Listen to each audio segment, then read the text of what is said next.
আসসালামু আলাইকুম রহমতুল্লাহি ওয়া বারাকাতুহু। শারমিন হোমিও হলের পক্ষ থেকে আমি ডাক্তার মোহাম্মদ ফারুক হোসেন।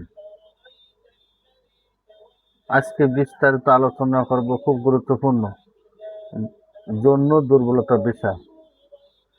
এই সমস্ত যৌন দুর্বলতা বিষয় একটি এমন একটা রোগ হয়ে থাকে, ইনপোটেন্সি ডিসফাংশন ও শীতলতা। এই লক্ষণটি অত্যন্ত ইচ্ছা থাকে না, লিঙ্গ অকেজো হয়ে থাকে, লিঙ্গ কোনো মতে ইরেকশন হয় না এবং শক্ত হয় না। এখানে এতে জন্য আকাঙ্ক্ষা থাকে কিন্তু ইচ্ছা হয় না। লিঙ্গ শীতলতা, জন্য উত্তেজনা থাকে, তবু লিঙ্গ সম্পূর্ণ স্ট্রং হয় না, লিঙ্গ লুজ হয়ে থাকে এবং শীতল হয়ে যায়, লুজ হয়ে যায়।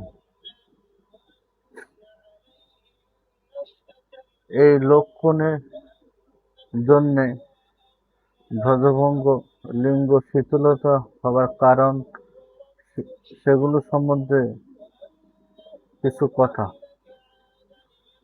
ইনপোটেন্সি, ধ্বজভঙ্গ, শীতলতা বা সহবাসের ইচ্ছা থাকা সত্ত্বেও লিঙ্গ শক্ত না হওয়ার যে সকল কারণটি অত্যাধিক ধাতু ক্ষয়ের কারণে।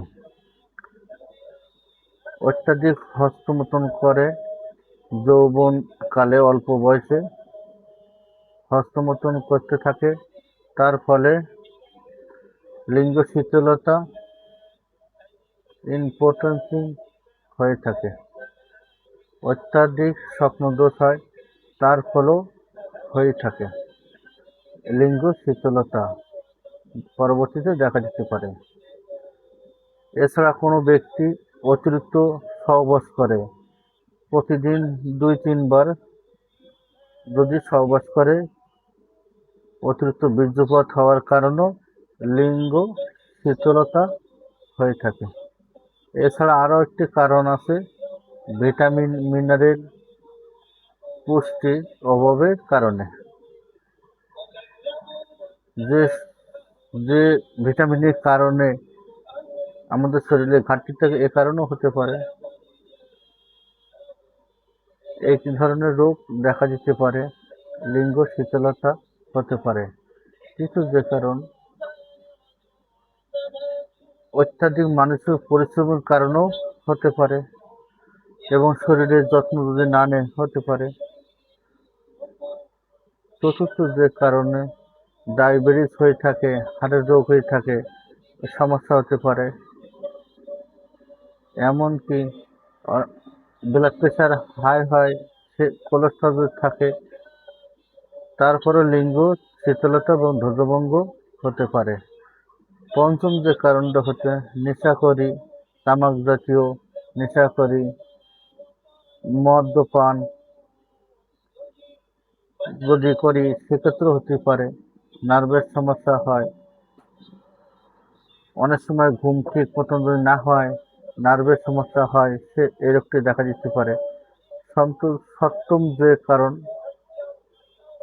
মেন হরমোন, টেস্টোস্টেরন হরমোন যদি কমে যায় সেক্ষেত্রেও হতে পারে।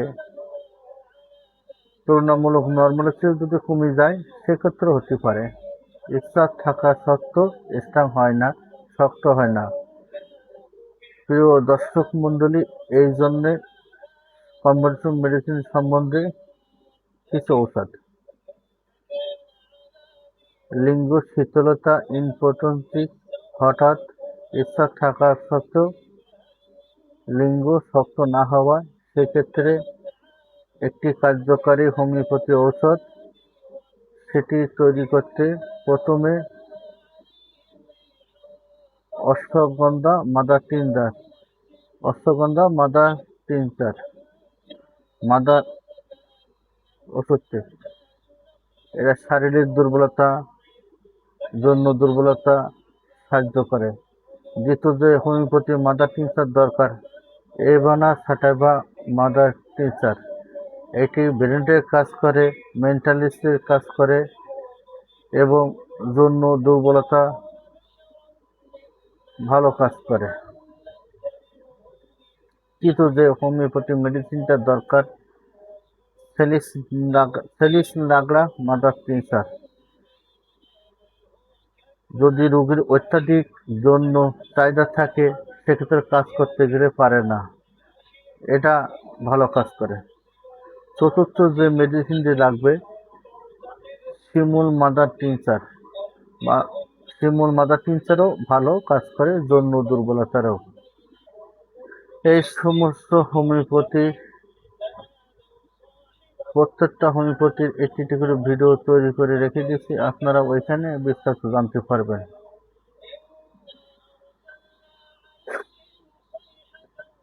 এই 4টি homeopathy medicine, mother tincture, ashwagandha mother tincture, avena সাটাইভা,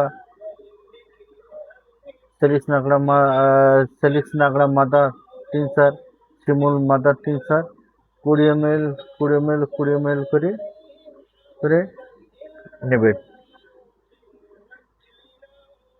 100 ml একটা কাঁচা শিশি নেবেন, নিয়ে ঝাঁকি 4টি ঔষধ একসাথে নিয়ে সুন্দর করে ঝাঁকি দিয়ে নেবেন। কম্পিটিশন মেডিসিন হয়ে গেল। হয়ে যাওয়ার পরে আপনারা খাবার নিয়ম, 40 ফোঁটা করে দিনে 3 বার খাবেন। খাওয়ার আধা ঘন্টা আগে, নাহলে খাওয়ার আধা ঘন্টা পরে খাবেন। দেখবেন এইভাবে কিছুদিন খেয়ে গেলে, এইভাবে কিছুদিন খেয়ে গেলে 2-3 মাস খেয়ে গেলে পরিপূর্ণ মোটামুটি সুস্থ হয়ে যাবেন। এটা আপনারা ঘরোয়াভাবে নিজেরা ব্যবহার খাতে পারেন। আপনারা, আশা করি এই ভিডিওটা অনেক কাজে লাগবে।